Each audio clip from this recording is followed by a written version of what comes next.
Welcome back, everybody, for another great episode of BTTB Podcast. We got an amazing guest today. We got Emmett from Minnesota. He is 15. I don't know why I did that accent, but I did. He is a strongman competitor, but luck have it, he has had a little bit of experience in powerlifting as well. 15 years old, had some huge competitions in his belt already at 15, including America's Strongest Teenager and World's Strongest Teen. So we're going to be here with him today, and we're going to talk all things strongman, powerlifting, barbell training. We got some conjugate I'm sure we're going to get into. We got just a little bit of everything from Emmett. Emmett, first of all, I want to say thank you for coming on the show. If it wasn't for athletes like yourself willing to come on and tell y'all stories, we wouldn't have a podcast. So thank you. I think we're going to do it like we always do, and we're going to give you the floor and just tell us a little bit about yourself.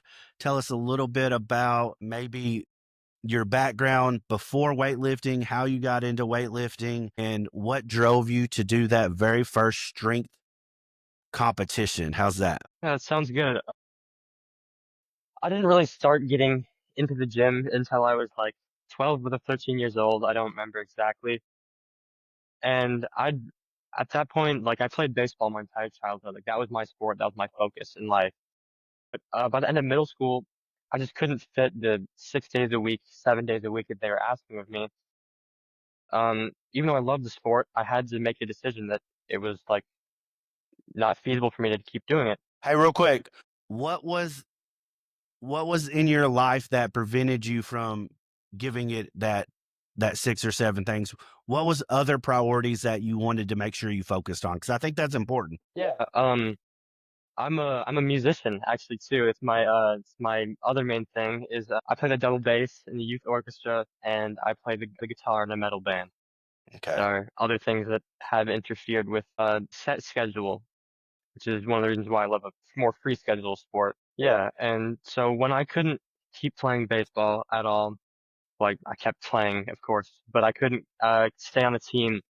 I'd always been active like my whole life, and I needed something to fill that gap. And I've been made fun of for being skinny my entire life. Like that was how I grew up. And I decided like I had to make a change. And What do you mean it by was the middle skinny? of Tell summer. us what that kind of weight is, because skinny is a relative term. Yeah, of course. I believe I was about 110 pounds at my current height, like 5'9", which is like it's not insanely small, but being under 120 pounds, under 115 pounds at 5'9" is definitely not where I So, wanted to be. and then was this 12, 13, 14 years old? What age was this? Yeah. I was like probably about 13 at the time. So let's put this in perspective. You had quite a few girls that were bigger than you. Just be honest. Yeah, yeah. So, I just wanted to put that in perspective. Not trying to insult you by any means, but that's definitely a mental challenge for any male, because we're supposed to be, we have a natural instinct to be dominant. And so I think Yeah. for an underweight kid, that can definitely mess with your psyche a little bit. All right, so we gave up baseball. Now, did you do any weight training for baseball, or did you get to that age where they had started conditioning or anything like that with weights? No, Okay. I mean, before like 13 years, I mean, in a high school or middle school setting, it's still like people are like, weight training can stunt your growth. Like it was still that kind of dumb situation Yeah, I think in every the early, district or every state is a little bit different. Like, I'm extremely proud of at least West Kentucky, because our almost all of our middle school sports has a off-season conditioning. Even some of our female sports, like I know my daughter in softball in middle school. Well, let me rephrase that. She was a middle schooler training with the high schoolers. So it was high school season, but they would let the middle schoolers that came weightlift with them. So yeah, I think it is different by district, by state, but I do love the fact that it is becoming a little bit more acceptable and normal to have middle schoolers. I mean, I think our 6th grade football team is in the weight room, if that tells you anything. So That All would right. be that would probably help our sports teams. Well, don't give me. I don't, just because they're in the weight room doesn't mean they're being taught and shown how to lift weights properly. It can be just as bad for people as it is good. Don't get me wrong. So, Yeah. baseball, realizing that, some of your other loves or your other passions contradict that schedule of the team has to be together there. Where did you find the barbell? So tell us, let's get back into that. I know I interrupted you. I apologize, but I wanted to focus on some things every once in a while. Yeah. That time that was pandemic, probably 2019, 2020, like early pandemic time. 20. Um, yeah. And my dad lifts weights, and he had started to build a home gym in our garage. And it started out like piece of shit home gym, like everyone has at first. And we just started adding stuff and adding stuff. And in building a gym and built my love for training between building the equipment and learning how to use it, learning how to sort of lift at that point. I didn't know anything about how you were supposed to train or how you were supposed to periodize your training or recovery or anything. And I want to touch something real quick. Now, was your dad the one showing you how to lift weights, or were you kind of doing it on your own time? at the very beginning, yeah, Okay. at the What very beginning. What do you think that meant to y'all's relationship, if you don't mind me asking? Because I think at your age, I could see where that could be a very pivotal time to, bond with a father or another male figure. What was that kind of like? Or did it make your relationship stronger? Tell just a little bit about that. Yeah, that definitely helped my relationship with my dad, of course. Like listening together every day because it was COVID. We didn't have to go to school. We didn't have to do anything really. So we could just mess around in the gym all day and like we did like everything together at that point in time. And it was just something to follow. And like if he did a set, I did a set. If like I did a set, he did a set. It was the beginning of my love for training and having an introduction to the community of the gym, even if it's just my family, like really sparked my desire to just learn more and do more. Because if at that point my mind was like, if this person who's close to me is this supportive and this is how the gym is treating me, everyone else has got to be like this too. Which is like, of course, as I've learned later, there are gonna be negative voices, especially on the internet, but in the majority of it, the the gym community is so supportive and wholesome, and like just that start with my dad is like that's one of the things that really got me into the gym. Awesome. Let's get so we were underweight. We were introduced to something that is notoriously known for bigger, athletes, strength athletes, bigger the better in most cases, bigger, stronger, faster, whatever, what walk us through a little bit about what that was like, because you even had the pandemic COVID, which I know for a lot of everybody, it didn't matter what your age was, it messed with everybody's psyche. Talk us a little bit about where your head was pre-lifting during COVID and what COVID did to you, or provided, or gave you, when it comes to being a little guy, um at 14. Can you walk us through some of that? Yeah, so before I really got into the gym, like as I said, I was really small, and it just especially during COVID, it started to like get worse because I just wouldn't really eat anything, and I really kind of struggled with my relationship of how I associated with eating, and it's just like it kind of felt like it wasn't the thing to do. It would like felt almost like a chore, and I started to get smaller, and then I started to like do the basic like go on like bodybuilding.com and be like, how do I get stronger? Like, and it's like pick up the fork, pick up the fork, like, and it's like Real quick, was not eating, were you actually measuring your weight at the time? Was it a relationship with the scale, or was it just a relationship, disconnect with food in general? it was just a disconnect with like the association between like just it wasn't necessarily about weight. It was just like I just didn't feel like eating. Like I didn't feel like it was like it just didn't feel good to me at that time. I don't know. It was like So there was definitely something going on with your mental state through COVID. Like, I yeah. mean, for you not to want to eat, you definitely had to be going through something mental. So, how did the barbell and the desire to get stronger, what did that do for that mental disconnect with food and survival and performance? It really, if you have a real drive to get strong and you like, as I said, you're like going like 13, 14-year-old me, like, how do I get stronger? Like, click, click, click, click, click, click, click. Okay, pick up the fork, put more weight on the bar. No, like main things. And it's like, okay, I'm just gonna have to really, I'm gonna struggle through this. Like, I'm gonna make myself eat. Like, I'm gonna make myself get stronger. Like, it all comes down to how much you want something. And it's really hard to get over a mental block like that. But when you start to have your eyes on a goal, having a goal is what has always helped me get through a tough time, no matter what I'm even thinking about. And if I have a goal of, okay, I need to hit these numbers on the scale for myself, and I need to hit these numbers in the gym, well, how am I going to get there? Well, you gotta lift more and you gotta eat more. And it's just like my strategy has always been you can defeat anxiety with logic. I Like, like that. Dude, that's defeat anxiety with logic. That's a powerful statement right there, and especially coming from a 15-year-old. like even like if your like subconscious mind is telling you like you've created something in your mind that doesn't obviously want you to do something. And but if you've researched enough and if you're like know something well enough to know that that is wrong, what your mind is trying to tell you in the subconscious is wrong. And if you can just keep reminding yourself that and reminding yourself that and knowing what you're trying to do is what's right, it'll happen.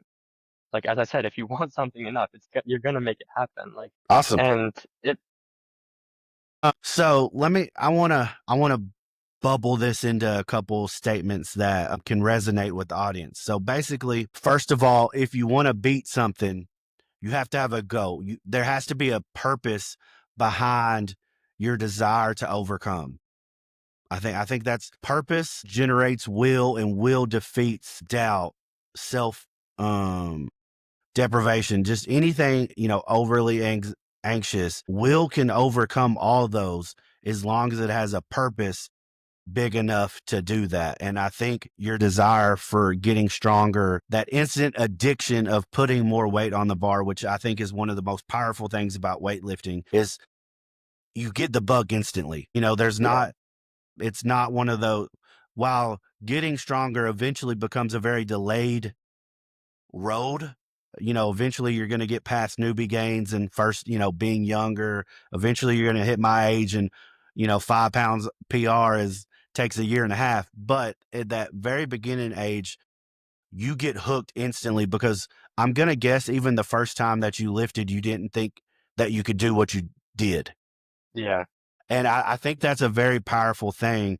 And that instant addiction almost makes you willing to put in more work than ever before, because it's like, if I do it, I'm going to see the progress. And that's another thing that I love about weightlifting, love about the barbell, yeah, is progress is measurable and easily to tell if it's happened. Unlike baseball, where you could be getting better, but someone else on your team could be dragging the team down as a whole. exactly. Second thing I want you to point out to the audience is you said something very profound. Logic beats anxiety, which in my head meant that your mind can beat your emotions. Is that Basically, yeah, so? I think in today's generation and in today's society, we feel like emotions are the number one dictator of reality.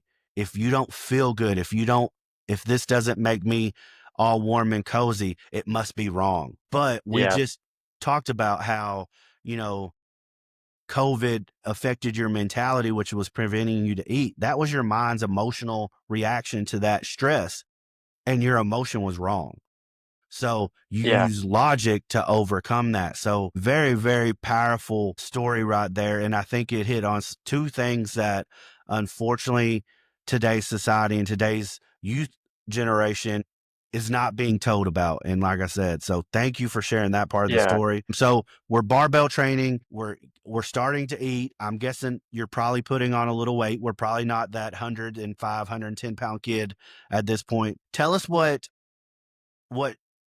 where the desire to do your first competition. I think we said powerlifting was your first actual strength comp, right? Yeah. So tell us a little bit how you Yeah. got introduced to that and what it was like to like prepare for that. Tell us um, where you learned about West Side, because I know that's going to come up in a little bit with your Yeah. training and stuff, and just give us a little bit of background about that. Yeah. So as I said, like when I first started, I was like doing this research. And I was like, trying to get strong, and it's like you always get like these old forums. You get like what is it like T Nation and Mhm. like bodybuilding.com. The fact that you know what that is insane to me because those had stopped being big 2 or 3 years ago. Yeah, and it's like that's and like you search something and that's still what comes up, and it's like they're all from like before I was born. Like they're like threads from like 2008, and that's like a million years for me. Like that's before I was alive. Lord. And one of them had a link in their bio, like you know, how, like they had like a thread, and there's like a little part underneath it, Mhm. and they had like what they want to see, and they had a link to West Side versus the World, the movie. And I watched the movie, and I was like, holy shit, like this is what I want to do. Mhm. And it's like just the energy of like you can't deny watching like any of the old school powerlifting gyms where they're like, Mhm. come on, get it up, I come on, and they're I like got slapping the hell out of each I got to other. test you. So if you've watched West Side versus the World, have you watched Pumping Iron with Arnold? Yeah, Okay. yeah, So you are I would say an old soul lifter then, because I mean, do you know who Ronnie Coleman is? yeah. What's his most famous saying? It's either ain't nothing but a peanut Huh? or lightweight, baby. Yeah, dude. I love it, man. I love seeing, because those were influential people when I started, which was Yeah, let's see. I mean, it was about 10 years ago, and I mean, I remember deep diving into Teenasian, bodybuilding.com, Jay Cutler, Brian Shaw, Ronnie Coleman, all those. So to see that those people still make an impact in today's generation, man, that I can only imagine what that feels like to them. Not that they're ever going to hear that, but that's an awesome story. yeah, They're at least not from this podcast. They're not. But so you watch West Side to the World. I guess that's probably where you heard the word powerlifting and saw what that yeah. kind of Like competition style was. So I like for vaguely had heard it before. Like I'd probably heard the word before, but I was like, I had no clue what it was. And then very I much watched the equipped. movie. Yeah. So And my first introduction to the sport is these massive, like these overweight dudes getting stuffed Mhm. into multiply equipment and lifting thousands of pounds, and they're just all screaming. And it's like, and like they'll go up and they'll be like, "Come on, Chuck," and they'll go, like, and they'll have someone, the handler, slap them, and like, then they'll get like the crank down the strap to their suit, and it's like, just that energy for like for a teenage boy. That's like that calls to you, and it's like, I want to do that. awesome. So And how did how did you find like that there was competitions in your area? Walk us through how you did that. Was that what did your parents help you? Tell us a little bit about that. yeah, so after that, I started looking into like federations, and I that's when I kind of started to like to look for a meet, and that's when I kind of like started to realize there are like 1,000 federations and 1,000 different things you can compete in, and it's like, It's a little huh, what? overwhelming, ain't it? Like when you're starting, and I'm just seeing like APO, WPO, USAPL, USPA, PAL, APU, AP, like oh my gosh, Raw, like classic, raw, yeah, and I'm just single like ply, monoply. Yeah. unlimited, like, and then so I sign up for my first APO meet. It's the only powerlifting meet that I've done. I did an APO meet, and And it you was were single equipped ply. yeah, single ply. Yeah, How buying that equipment, how did your parents react to that kind of investment? Because I deal with a lot of, I mean, getting the kids their first belt can be that's $100 right there. But to actually buy some single ply gear, those suits aren't cheap. How did that conversation or how did that go? yeah. That was an interesting conversation when Um, my my parents saw that on my doorstep that I had bought a bunch of old single ply powerlifting equipment from there's a website called Crane Muscle World, which I Mhm, was searching for, and it's like it's an ancient website. It looks like it was made in like the mhm. 1990s, and all the That is prices not there, ancient. Oh my God, stop saying that. I was they're born like in the the 80s, buddy. they're still selling the equipment with the original like in-their prices from that era.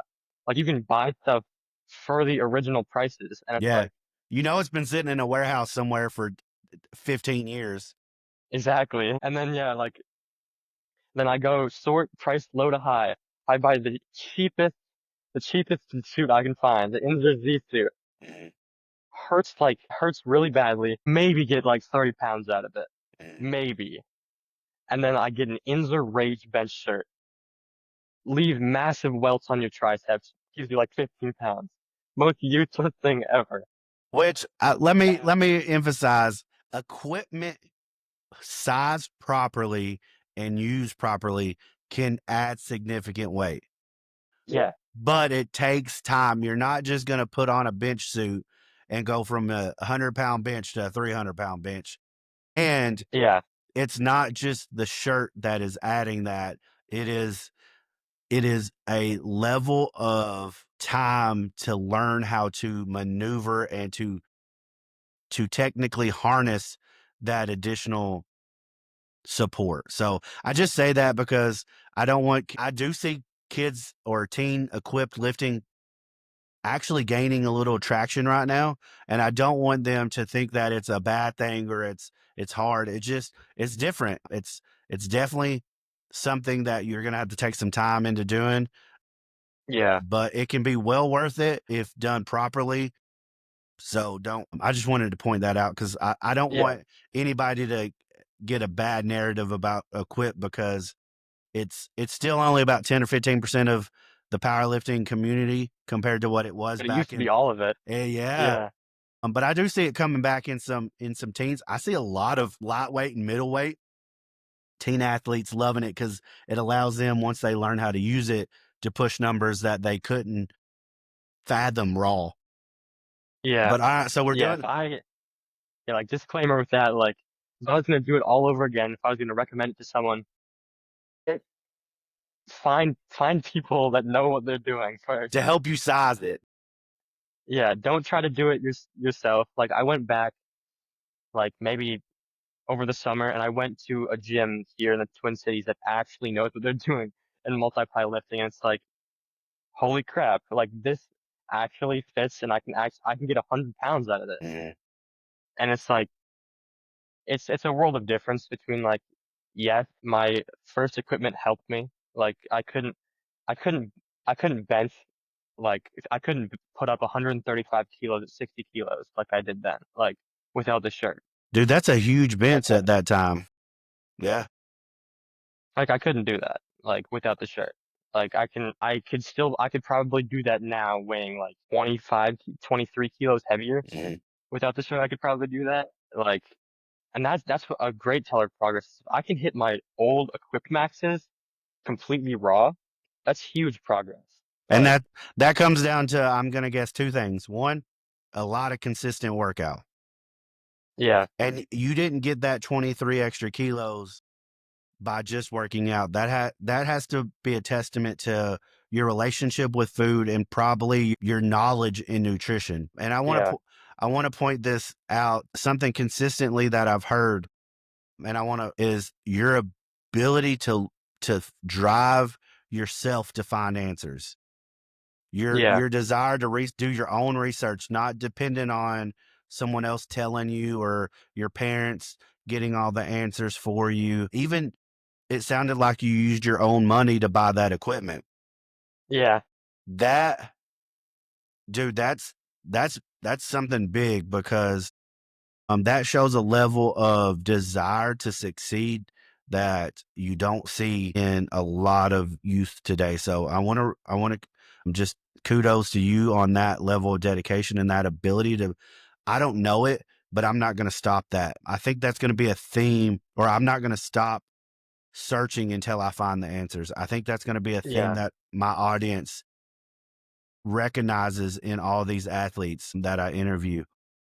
So first first powerlifting comp, what'd you think? How was it? it went well. I think I put up like a 500, maybe around 500-ish kilo total at 60, which is okay.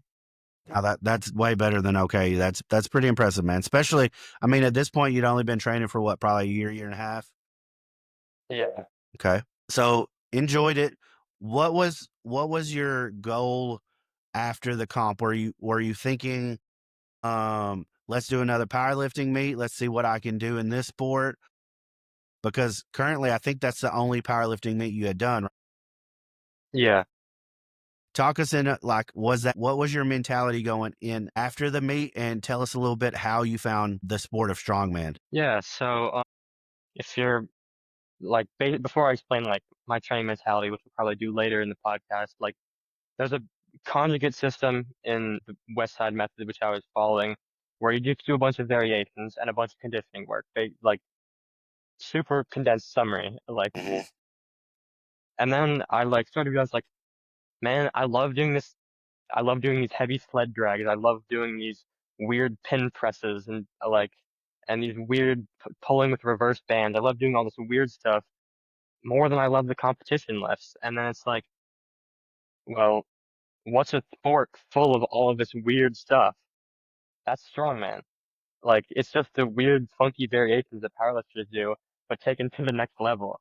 Like, and then I started following the sport of strongman, of course. And if you're familiar with the sport, you know that Jerry Pritchett, legend in the sport, first American to pull 1,000 pounds. And he has a son, Bubba Pritchett, who was, he's an incredible athlete. And I saw, him repost something on his story on Instagram of his son Bubba competing in a competition called America's Strongest Teen at Strongman Nationals for teenagers. And that caught my attention, and I reached out to Nick. Big shout out to Nick for starting my journey in the sport. Nick who? Nick Beeble, Mhm. the guy he runs America's Strongest Teen and Sacramento Strongman, I believe. And he was like, yeah, you can either win a local show to qualify, or you can do an online qualifier. And I looked for shows near me, and it's like, okay, starting weights lifting for 80 kilo adult athletes. Well, you're gonna have to be pressing 200 minimum. You're gonna have to be pulling 400 minimum.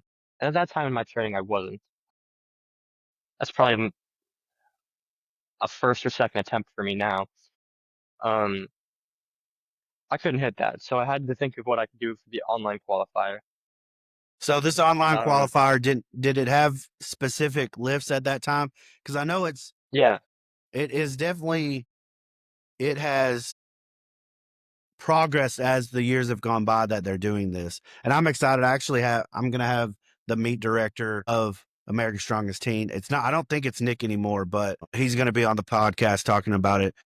I don't know if it'll fall in before this one or after this one when I start releasing, but it's definitely I love the online qualifier, and I'm actually going to have some of my teenagers, even though they're probably not going to go because I run a strongman training on the weekend, like every other weekend. We're going to do the qualifier one to kind of help just generate some money because it is a $10 fee to do it, but also so they can see where they're at compared to other people. yeah, So I'm excited about that. yeah. I just thought like, because like the online qualifier is a genius idea because how many strongman shows have a teen division? Not many And if they are, at all. they're more towards that 17, 18-year old rather than Exactly. the third 14. And then on top of that, like even if you're in like a certain weight class against pro adults, you're not going to be able to win. Like you're just not. Mhm, Like at least here in Minnesota, the current Arnold Classic champion for U80 is a Minnesotan. mhm, I've had the honor of competing with him. No chance. No chance for me. He's double my age, like he has mhm. kids. Like, and he's been training for longer than I've been alive. No chance for me. So that was the online qualifier. It was max deadlift, and then clean and press for reps, and then front hold with a plate. And Now, I want to point out these are not with specific equipment. Like they don't make you have to do like a log press. They just say a yeah, press. So it can be any. And I think I just want to point that out for people that might not be training with a lot of equipment. They realize that specific equipment is a rarity in a lot of gyms, so they make it accessible or achievable to do something for anybody in any kind of gym yeah, atmosphere. So kudos to them for creating a neat way to get more to the sport. So tell us a little bit about the numbers you submitted for your online qualifier. What were you hitting then? That way we can talk about what you're hitting now. yeah. So as I said, it was max raw deadlift. It was barbell, any straight bar, clean and press for max amount of reps. And then it was front hold, which for my age and weight class was a 25-pound plate, which wasn't that bad. So I did a really short prep for that. I think I did like a 6 week short little like start with high volume on those movements, taper it down for 2 weeks, really low volume for 2 weeks, then max out. Like probably like the dumbest linear periodization I could have done. And then for max deadlift, I believe I did 325 pounds, which is like, looking back, was like a huge raw PB for me. Like I pulled more in like a suit and sumo, but that's like, Cheating. I mean, I, who said that? not gonna make comment. No comment. No, for every power lifter, I do not consider it cheating. I consider it doing the littlest effort that you can to get the biggest gain. If Yeah, but I think it's 100% a part of powerlifting. I just yeah, think they're different lifts, and yeah. like my sumo maxes and my conventional maxes just don't. I say that because I'm not a sumo, so don't anybody take that to heart. I do think that a conventional deadlift is more entertaining to watch, which is why I think strongman deadlifts get a lot more highlight, and they also can do more weight because they can hitch and bounce and wear Yeah, straps and things like that. But I'm not gonna. I'm gonna stir the pot a little bit because I don't sumo, and I do see a lot of people that let me rephrase that. If there's if there is that big of a disconnect between your squat and your deadlift, there's obviously something in the technique that is driving that, and it's not strength or muscularity. How's that? That's all I'm yeah, gonna say. All right, and so go ahead. yeah, I mean, in that way, there's a huge difference between like the sumo pulls you'll see on Instagram, where they're using a deadlift bar with pound plates and Hmm. finger tipping the straps. Hmm. That's completely different than like IPF sumo, where it's like decently narrow with a stiff bar. I have no problems with that. I just have a problem with like the meme lift setup where, because it's like that's not valid in any any competition. So So don't have a 325-pound problem. deadlift, you did that 25-pound hold. How did you get notified? Like, and I'm sure I'm going to repeat some of these questions when I talk to more strongmen, but how do they let you know that you qualified? Or what's like, is you submit the videos and then what happens? You submit the videos and then they email the roster of who made it. Like there's no Well, I did not make it, so I don't know what it's like what they sent you if you didn't make it, of Well, course. let's reiterate that I'm assuming with this few of competitors they have, making it isn't, it's probably a lot harder than what most people think when they hear the word qualifier, because this is not a comp Yeah, that's selling, there's not 150 kids. I will say from a powerlifting standpoint, like high school nationals for USAPL, which is probably one of the biggest teen powerlifting federations, they had 150 people last year at that competition. yeah. I think there was 30 maybe at World Strong, or 30ish. I think there were two women's classes, I believe, and then there were four men's classes, like 5 people per class, so that's 6 classes, 6 times 5. Yeah, there's about 30 Yeah, people. So I say that I'm not dissing, that competition or anything like that. I'm saying for anybody interested in getting into strongman, do not let your length of time that you've been training or what you perceive is that you're not good enough. Please Go on there, do the qualifier. This sport needs more teens doing it. One, for it to just grow and be more fun, but also so those competitions can be even bigger and better for all the athletes that are going to go. Like I said, so you got notified. How was the conversation of, hey, mom, dad, can y'all take me to Cali? Yeah, so there was a big difference going from, Mom, can I borrow $10? There's this online thing that I want to enter myself in, to, Mom, can we fly half the family out to Sacramento across the country for like for like a week? It was a hard convince. It was difficult to convince them at first, I'm trying to say. Mhm, But the opportunity to be crowned at the time the best in the world, because they'd opened it to all international athletes, mhm. was just too hard for me and my parents to pass up. It's like, I mean, that's what parent doesn't want to see their kid be crowned the best in the world at what they love to do? Well, here's Like, here's what I'm gonna say, and this is coming from a parent standpoint. Knowing that you're already putting all this work in, they can see that you're gaining weight, you're spending time in the gym consistently, you're doing all the research on your own. It had less to do with you becoming the best in the world and more in them saying, you know what, I want to validate the hard work that you're doing. So yes, I'm willing to invest my time and my resources into getting you there. And I say that because I see too many people say, what if I could win? And they're not doing the work that a parent can correlate winning and spending all that money. Does that make sense? yeah, I think before you're going to do a big ask like that, you better be showing your parents that I live and breathe this. So yeah, this is what this is my passion, and that's going to make that conversation a lot easier. yeah. I mean, like, if you're not putting in the work and you just go up to your parents and you're like, money, please, it's like, it's not gonna, it's probably not gonna go over well. Mm, But for me, like, my parents had seen me, like, go home, get little off the bus from school, walk into the car, Mom, Dad can take me to the gym every single day. And then every single night, like, I would have alarms on my phone to eat every 2 hours. And then they'd see me, like, track everything I eat, everything I lift. Like, I have Excel spreadsheets, like these massive spreadsheets from, like, when I started lifting. Like, I just jot down everything I ate and everything I did in the gym.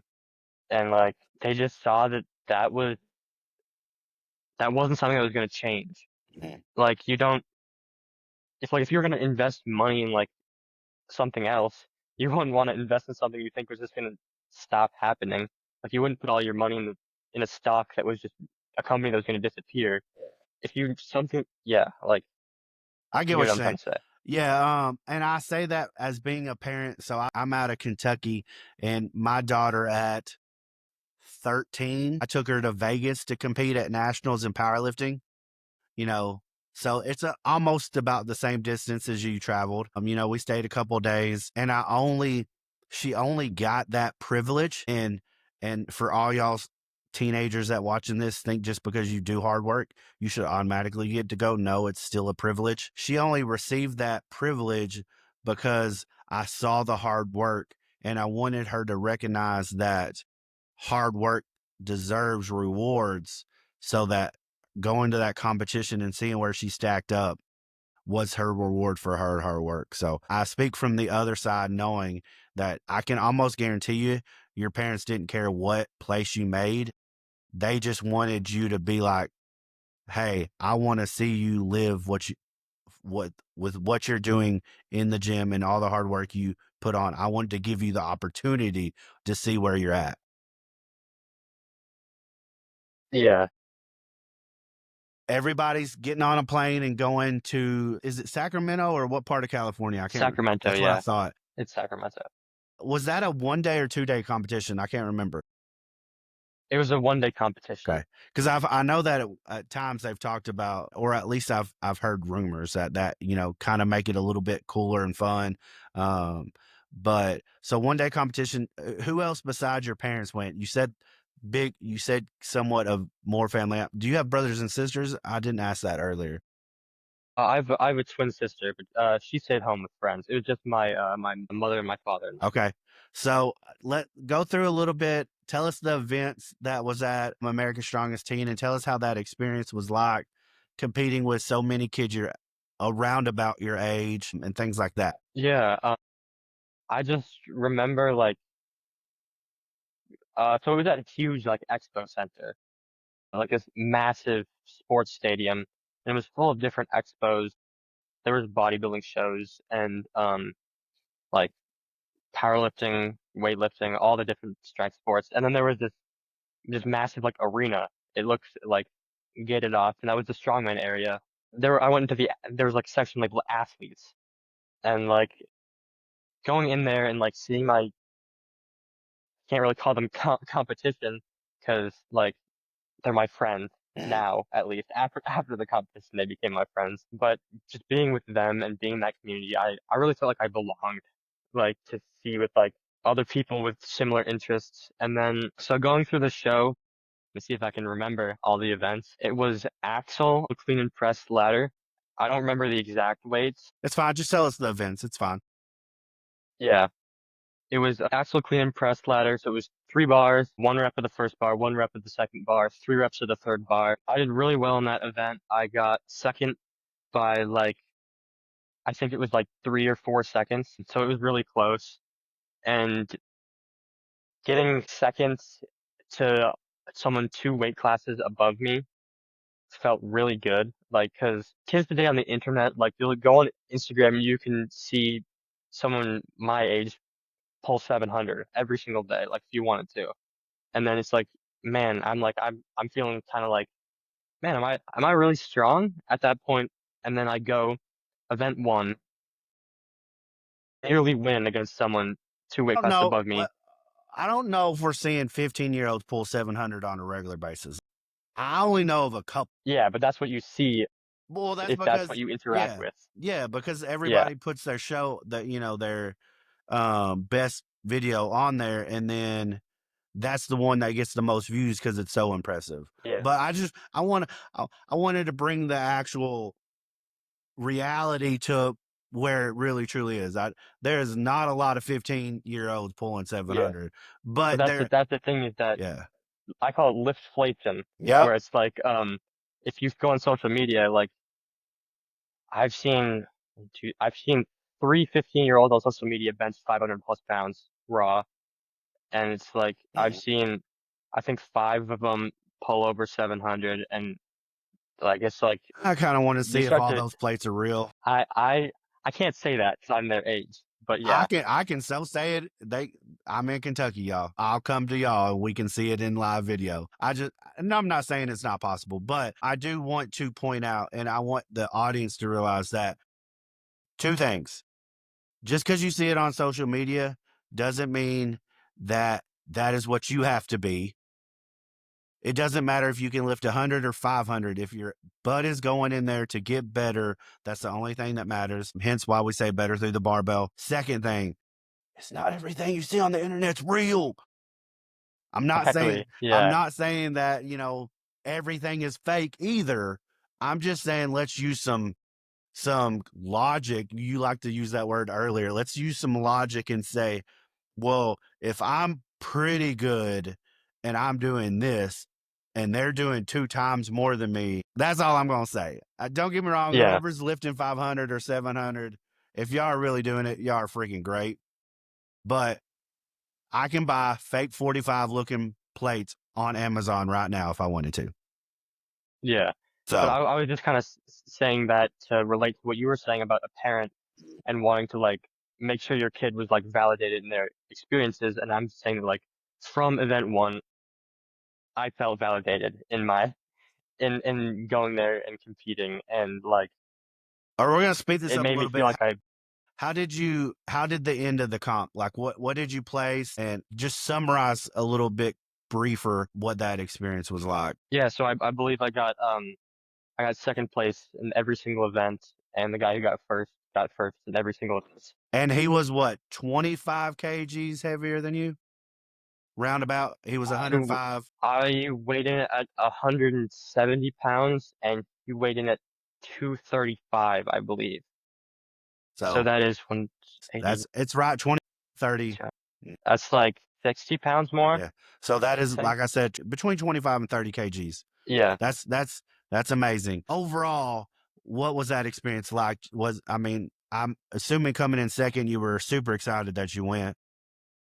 It was absolutely amazing. Like to go from like starting lifting and grinding to be able to pull a plate on each side to placing an international show in the span of like maybe a year and a half, if not less. Like that, like it made me feel like my efforts weren't in vain. Okay. All the time that I'd spent doing all that stuff, doing all the lifting, doing all the eating, doing all the working hard, like I'd known that it was doing something. Something was working. Okay. So I'm going to ask you a Uh, hypothetical.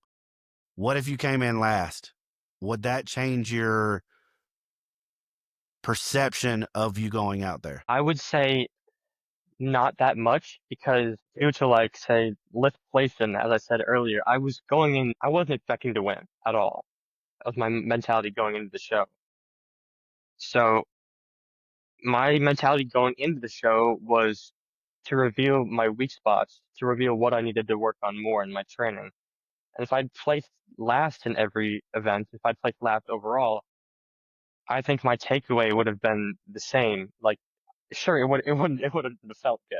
I'm Yeah. not saying that I'm not saying, getting but here's last, what I'm yeah, saying is was was placing so high the actual thing that made it great for you is what I'm getting to, because I think there's two different personality traits, and we'll get into this conversation when we do a quick powerlifting versus strongman. But there are some people that are more competitive by nature and by mentality that need that victory or strive to be that number one. And there are some people that I think are just mentally, as long as they got better, then they were successful. And neither is wrong. Just one, they appeal to two different types of sports. And I think that knowing that comparison and knowing yourself is a good way to know what you need to, what sport is best for you and things like that. Does that make sense?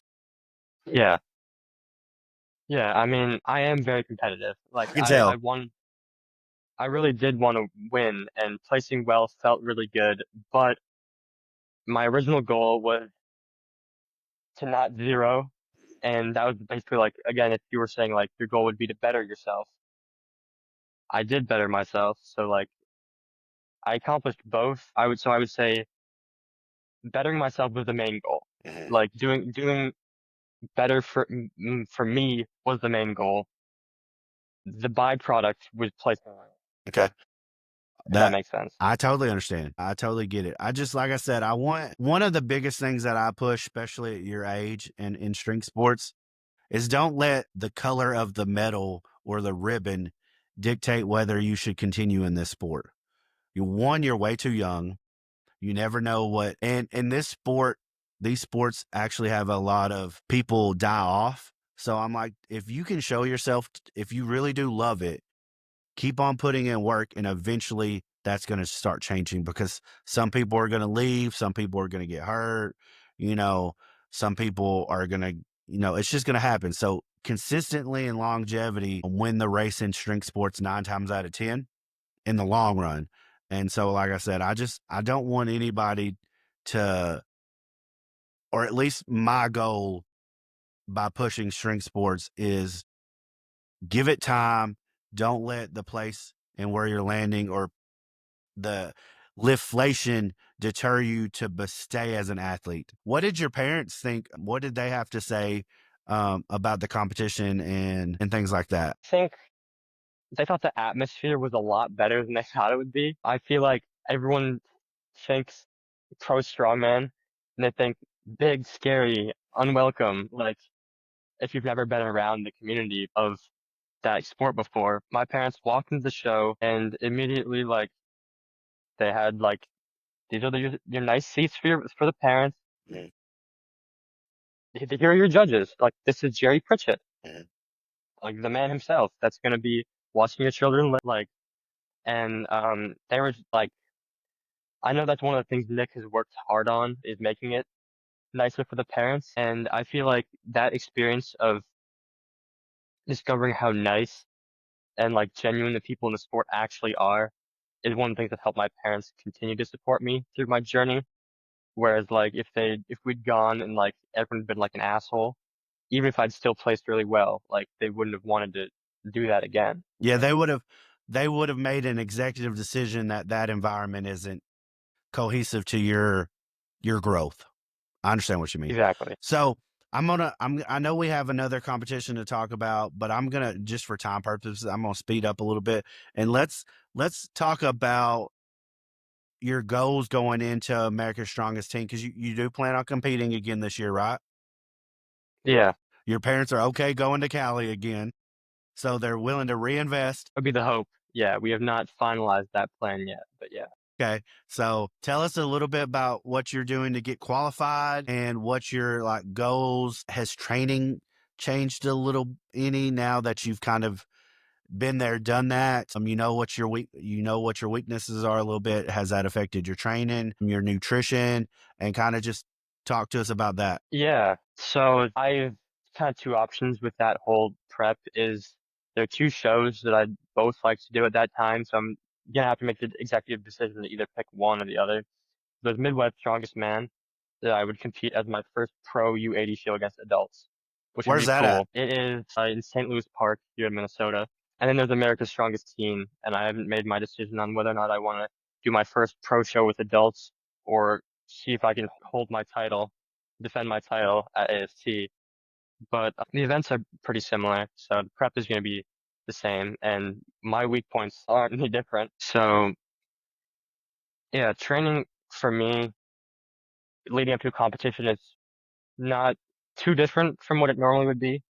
So as I mentioned earlier, I run conjugate, the West Side system. So is the focus. All conjugate, the word itself means is doing multiple things. That's like what conjugate means. So you have speed work, moving light weights quickly with good intent, max effort work, which is moving heavy weights slowly, teaching you to grind, and you have your accessories, which is making you bigger and stronger. So as the further I am out for competition, the less specific my movements will be. Like if I have a competition with like, say, Max Atlas Stone, say 16 weeks out, my lower body training days will not look like an Atlas Stone. It'll probably look like a safety bar, like low box squat. Mhm. That doesn't look like an Atlas Stone. And as I go, because conjugate is a rotating variation for max effort. As I go through my rotations, they'll get more and more specific. So like the whole conjugate variation kind of thing starts super non-specific and it just gets more and more specific until like 4 weeks out, I'm just doing competition list. And then, yeah, so each of the different variations in the further out are all specifically meant to target my weak points. Like, for example, I have had troubles with the initial pick on a sandbag. That's always been a struggle for me. So I've been doing for my main max effort movements. My favorites has been good mornings off of pins to really hammer that. Of course, that doesn't look like a sandbag load, of course, but it's the non-specific thing that's helping. And then as it gets more and more specific, I'll start to do sandbag extensions like that, and then I'll just switch to straight up sandbags. And so it just gets least specific to most specific, basically. Okay. What about your nutrition? How's that been going? We talked about you eating every 2 hours. Are you still eating every 2 hours to maintain weight or gain any weight? Or I tapered that down now because, you're at a more stable weight? yeah, Yeah. because at the time, if you're 105 pounds, you're not getting anywhere in strongman. You're not. But if you're 100 and I'm like 183 3-ish right now. I couldn't tell you the exact amount because I haven't weighed in since the weekend. And that's a comfortable spot to cut to you at 80. So which is about I think I'm, 176 just for all the people listening that can't do kg conversions quickly. yeah, in burger people math. Yeah, let's so you're tapering down the frequency, but give the audience a quick this and this and this just kind of to or you said you track your macros. Tell us what your go macros are or something like that just so they can understand the volume that you're actually eating because I Yeah. think it would So surprise a lot of people. yeah, I'm doing 3750 daily right now, which is about 750 over what I'd consider to be a maintenance if I'm doing heavy conditioning work.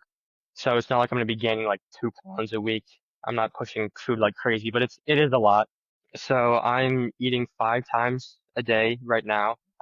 Is the hope, of course, I have things that arise, and sometimes I miss a meal. I try my best not to. But yeah, breakfast. Most of my meals are always the same.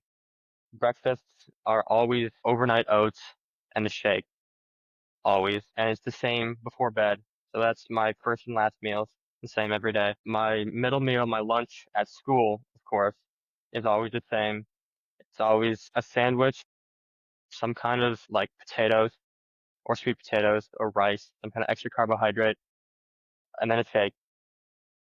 And then my dinner, of course, I still live with my parents, of course. It's just whatever is cooked. And then Now, have they tried to adapt their dinners a little bit to be more friendly for you to hit your macros or get enough of something in compared to what it was 2 or 3 years ago?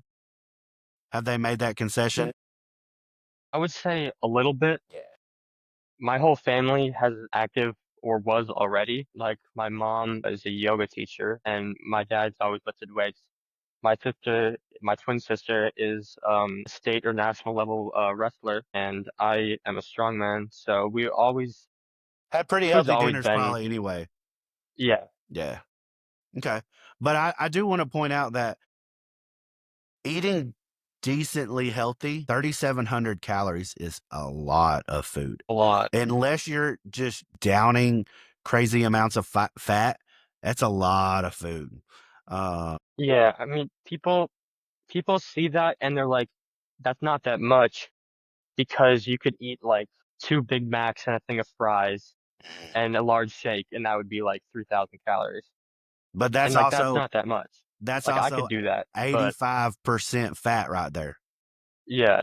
But if you like look at like 600 grams of white rice and a chicken breast and you look at that and you're like, that's a lot of food. It's not the same because it's That's like, not actually a lot of calories, so you have to eat quite a bit of that. yeah, Yeah. I just point that out because, like I said, one, here in America, we do a crappy job about nutritional education at a young age. 100%. We do a horrible job about explaining what weight is, what weight can do to you, what the damages of both under and overweight are. So I just wanted a little bit of time for the audience to understand that. So I'm gonna switch gears a little bit. I think we've gone over your story quite. We've talked about the beginning, the middle, and the future a little bit. So I try to ask of my guests, especially my athletes, my teenagers, my collegiates, and even my youth guests, two specific questions.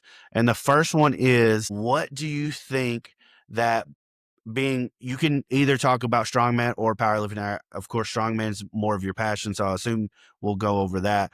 What can strongman do to be more appealing to your generation? What are the things that it's not doing? What are the things it should do better?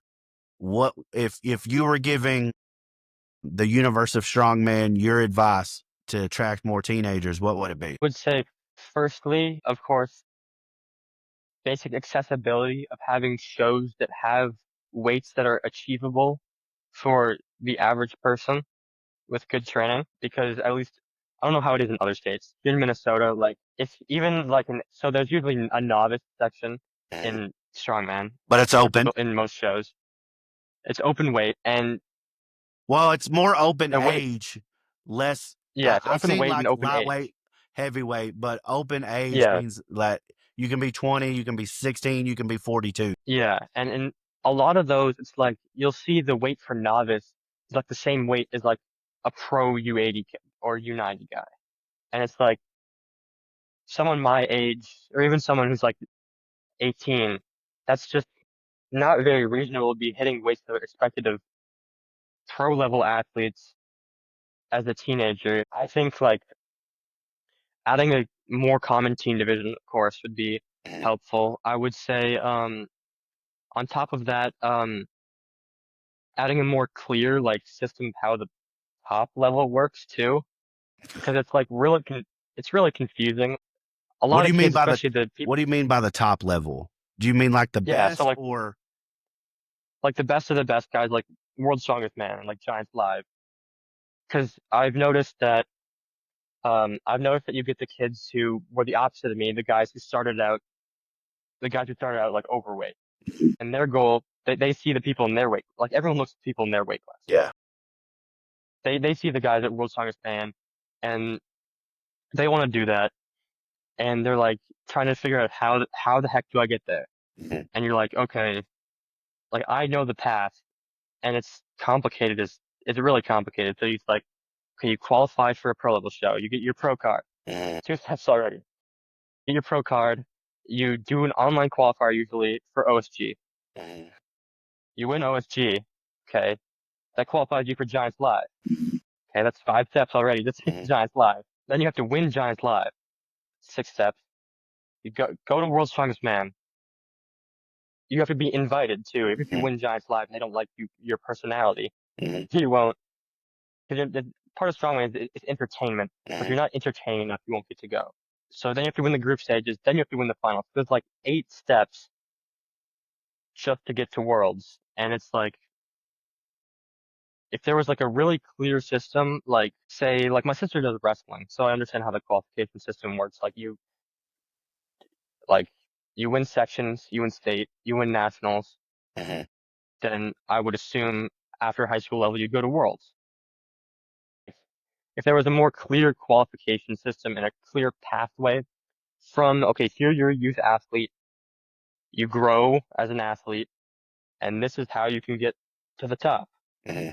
Like there isn't a clear path from youth to top like there is in other more established, say, traditional sports. Which I think as the U13 division grows, that will become, and that's one of my goals with this podcast is to educate people that are actually doing it, so that have already spent the time researching it.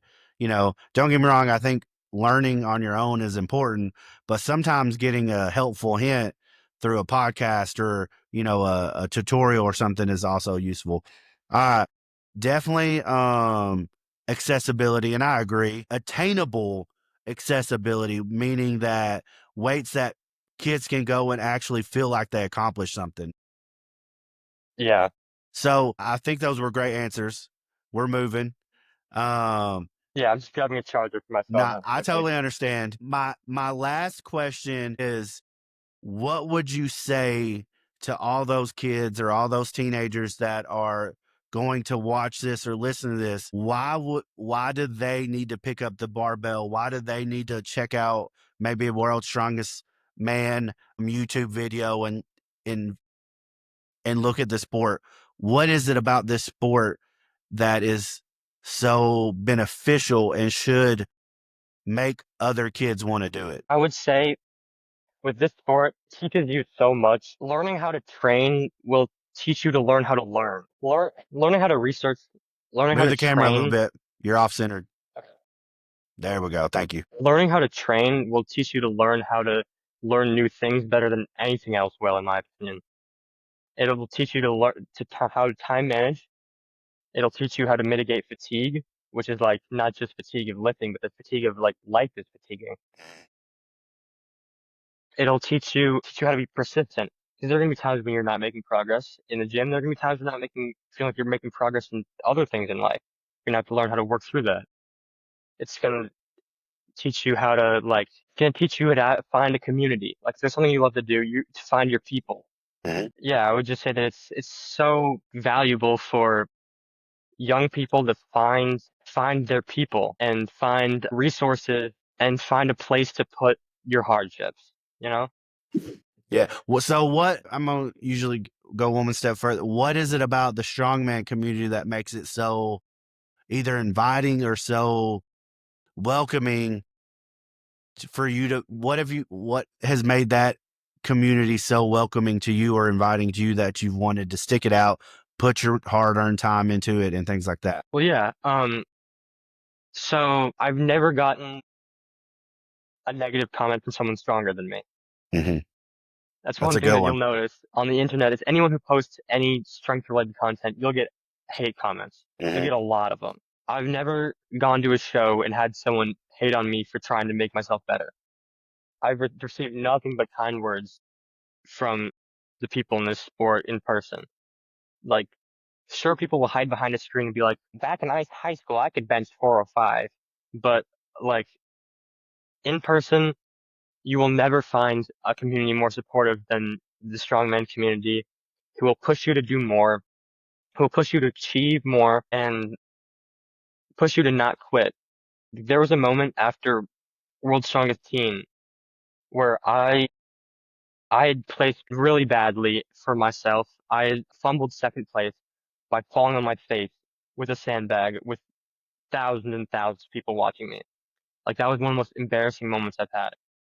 And someone came up to me after the show and was like, man, because I was mumbling to myself. I was like, man, maybe the sport isn't for me. Maybe the sport isn't for me. Someone comes up to me and they're like, this is a sport of time. This is a time Hmm. sport. Hmm. One show does not determine anything. Like you'll get back up. You'll keep going. Like it's not a measure of like how how well someone places. It's a measure of how many times they mess up and how many times they get back and do it again. All right, man. Well, I think that's going to conclude most of the episode. I want to thank Emmett for coming on. It's been a pleasure. I think we've talked about some important topics. I think we definitely had a conversation that can resonate into the audience. So I want to thank you for your time. I want to wish you good luck on your continued training, and whichever competition you go at, man, just make sure you reach out to me and let me know how you did. I want every one of my athletes that I interview to realize that I'm behind you, I'm supporting you, I'm going to be watching you and cheering you on. So please reach out. We might do a season 2 or season 3 reconnect. So thank you once again for your time. It's been a pleasure. Yeah, thank you. I think you're going to be an inspiration. I think your story resonates, and good luck, man. Yeah, thank you. All right, guys. Thank you for watching.